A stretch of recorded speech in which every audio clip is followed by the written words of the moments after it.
Assalamualaikum warahmatullahi wabarakatuh. Innal hamdalillah nahmaduhu wa nasta'inuhu wa nastaghfiruh wa na'udzu billahi min syururi anfusina wa min sayyiati a'malina. May yahdihillahu fala mudhillalah wa may yudlil fala hadiyalah. Asyhadu an la ilaha illallah wa asyhadu anna Muhammadan abduhu wa rasuluh. Apa kabar anak-anak? Semoga kalian dalam keadaan sehat walafiat. Apa kalian masih semangat belajar? Ya, mudah-mudahan kalian masih semangat belajar dan masih mau untuk belajar dengan PAUD meskipun kita belajarnya jarak jauh seperti ini. Nah, anak-anak semua, hari ini kita akan mempelajari mengenai kisah Nabi Ismail alaihissalam. Apa kalian tahu siapa Nabi Ismail itu? Siapa? Ya, Nabi Ismail adalah seorang nabi yang bapaknya pula seorang nabi. Kita dulu pernah bahas. Nah, Nabi Ismail itu memiliki ayah bernama Ibrahim alaihissalam. Kalau dulu kita membahas mengenai Nabi Ibrahim alaihissalam, hari ini kita akan membahas mengenai Nabi Ismail serta keteladanannya. Karena Nabi Ismail itu adalah seorang anak yang lahir dari seorang ibu yang bernama siapa? Hajar. Ya, bernama Ibu Hajar. Nah, Ibu Hajar ini melahirkan seorang anak yang bernama Ismail. Lahirnya pun bukan di rumah sakit, lahirnya pun bukan di bidan, tapi lahirnya di rumahnya. Setelah itu, Nabi Ismail dibawa pergi oleh ibunya dan ayahnya Ibrahim ke tengah padang pasir yang tandus dan tidak ada kehidupan di situ. Tapi Masya Allahnya, ketika Nabi Ismail kehausan dan ibunya bingung untuk mencari air, ternyata di bawah kaki Nabi Ismail itu keluarlah air yang disebut dengan air Zam-Zam. Dan hingga saat ini air itu masih mengeluarkan airnya dan tidak pernah surut. Ini adalah salah satu mukjizat dari Allah Subhanahu wa taala. Nah, selain Ibrahim itu adalah seorang anak yang memiliki ketaatan yang luar biasa. Dia tidak pernah melawan, tidak pernah membantah apa yang ibu bapaknya ucapkan, dia akan selalu nurut dengan apa yang diperintahkannya. Dia adalah anak yang sabar. Dia selalu melaksanakan apa yang diperintahkan Allah. Makanya ketika Nabi Ibrahim alaihissalam dicoba oleh Allah Subhanahu wa taala dengan mimpi menyembelih anaknya, apa yang dijawab Ismail kepada ayahnya? Ayah, lakukan apapun yang Allah perintahkan. Subhanallah. Ini adalah salah satu sifat dari kesalehannya Nabi Ismail alaihissalam. Mudah-mudahan kalian setelah nanti menyaksikan ada video nanti seperti ini yang bisa kalian saksikan dan kalian bisa mengambil hikmah dari cerita Nabi Ismail yang PAUD sampaikan hari ini. Karena Nabi Ismail itu adalah contoh seorang anak yang berbakti kepada orang tuanya. Makanya Nabi Ismail itu diangkat oleh Allah Subhanahu wa taala menjadi seorang nabi dan adiknya pun menjadi seorang nabi. Nabi siapa? Ya, Nabi Ishak alaihissalam. Nabi Ishak juga diangkat menjadi nabi karena memiliki seorang ayah nabi dan memiliki akhlak yang baik. Dan mudah-mudahan kalau kalian memiliki akhlak yang baik, perilaku yang baik, kalian bisa mendapatkan kasih sayang dari Allah Subhanahu wa taala sebagaimana Allah telah memberikan kasih sayang kepada Nabi Ismail dan Nabi Ishak alaihissalam. Kalian sudah siap menyimak video yang PAUD sampaikan? Oke, kita akan saksikan videonya dan kalian perhatikan dengan baik dan ingat, nanti kalian jawab pertanyaan-pertanyaan yang PAUD sampaikan di video ini. Saksikan ya. Di suatu hari, Nabi Ibrahim alaihissalam bermimpi bahwa dia akan menyembelih anaknya. Tidak. Astagfirullahaladzim. Astagfirullah. Ada apa, suamiku? Aku bermimpi, istriku. Aku bermimpi. Bermimpi? Ya istriku. Ini bukan mimpi biasa. Allah bermaksud memerintahkan kepadaku untuk menunaikan mimpi tersebut. Aku harus menyerahkan Ismail, anakku, anak sayang kita, sebagai kurban sembelihan bagi Allah. Anak kesayangan Kalau itu kita. perintah Allah, lakukanlah apa yang mesti kau perbuat, suamiku. Aku akan bersabar. Nabi Ibrahim pun menceritakan mimpinya kepada istrinya.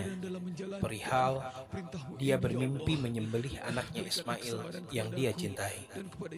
Dan dengan penuh kesedihan, tapi diliputi dengan rasa ikhlas, melaksanakan perintah Allah, istrinya pun akhirnya memerintahkan Ibrahim untuk berbicara dengan Ismail perihal mimpinya tersebut. Ismail anakku, ayah akan mengajakmu ke bukit untuk menyerahkan kurban bagi Allah. Baiklah ayah, aku akan segera bersiap-siap. Sebagai anak yang soleh, Ismail tidak pernah membantah apa yang dibicarakan oleh ayahnya. Bahkan Ismail pun tidak tahu ternyata yang akan dikurbankan sesuai mimpinya adalah dirinya. Ayah, mengapa ayah bersedih?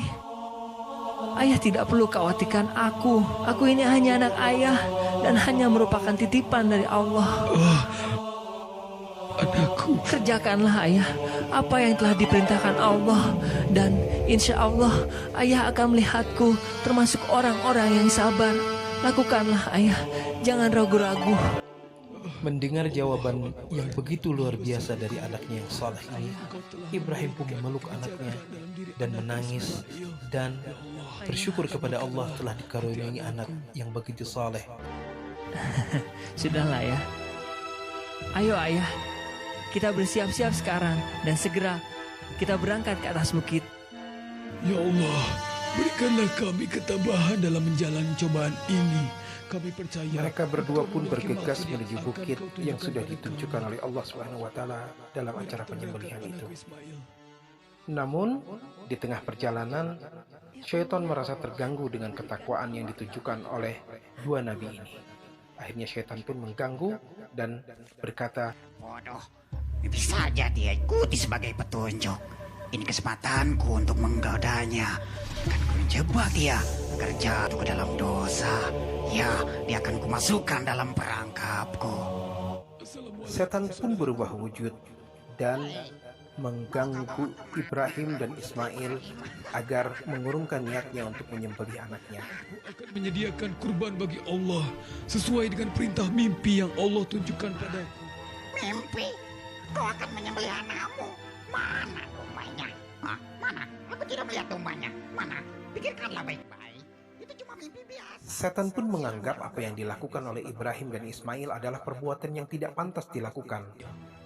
Namun, karena Ibrahim tahu yang menghadangnya itu adalah syaitan yang berwujud sebagai kakek tua, maka Ibrahim pun tidak menghiraukan apa yang dibicarakan oleh iblis itu.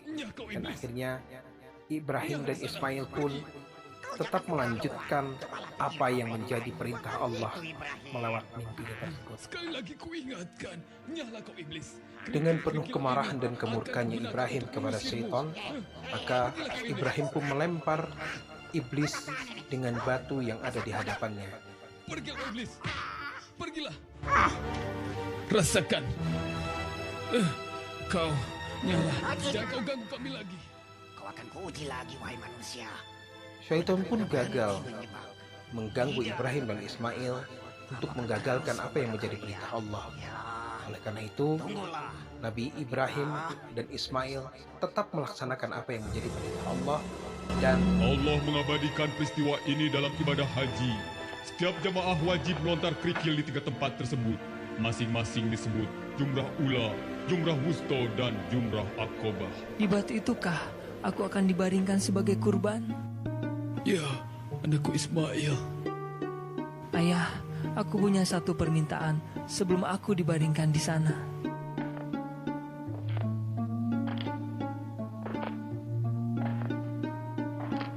Agar saya tidak merasa gentar sewaktu ayah melaksanakan perintah. melihat sikap anaknya tersebut, Ibrahim pun memastikan dan bertanya kembali kepada anaknya perihal keikhlasannya yang dijadikan kurban oleh Allah Subhanahu wa taala. Anakku.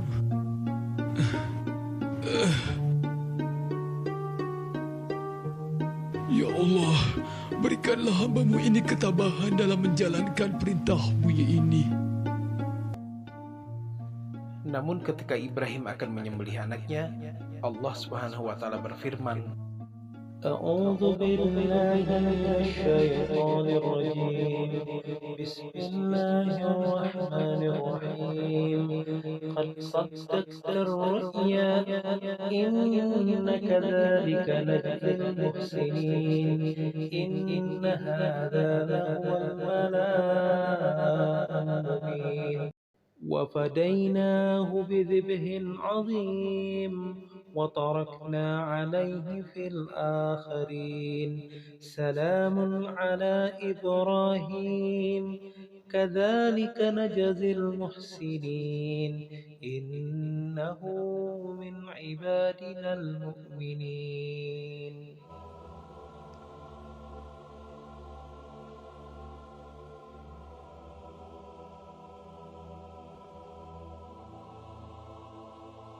Ibrahim, lihatlah di sana.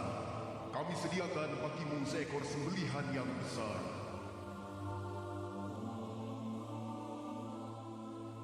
Dan akhirnya Allah Subhanahu wa Ta'ala pun menggantikan Ismail dengan sembelihan domba yang besar. Inilah salah satu bukti ketakwaan Ibrahim beserta anaknya Ismail karena ingin menjalankan perintah Allah dengan ikhlas.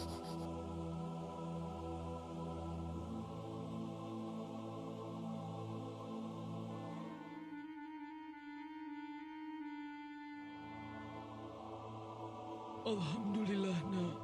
Allah telah memberikan pengganti dirimu, seekor sembelihan besar yang telah disediakan Allah sebagai penggantinya. Inilah cerita singkat yang membuktikan bagaimana keikhlasan Nabi Ibrahim dan Ismail ketika diperintahkan oleh Allah untuk melaksanakan apa yang menjadi kewajibannya. Semoga apa yang kita lihat hari ini dapat menjadikan kita orang-orang yang senantiasa menjalankan perintah Allah dan menjauhi segala larangan-larangan Allah.